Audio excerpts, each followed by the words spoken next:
Hey guys, welcome to the channel. Today we're taking the wagon to the Skidpan at Hampton Downs.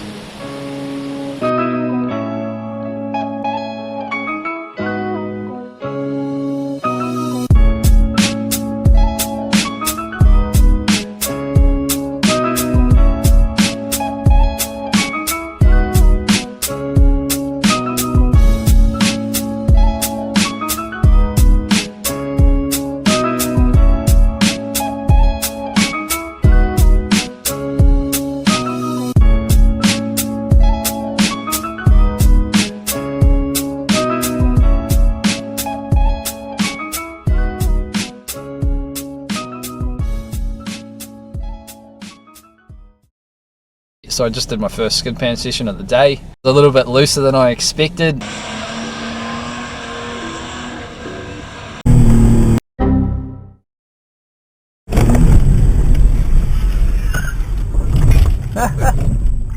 Found my drum pads are a bit worn in the rear, so the handbrake's not really locking up.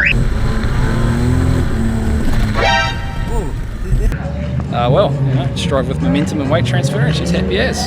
Gotta wait, there's a bit of a queue going on at the moment, so probably won't be on the pad for another 20 minutes, but let's see how we go.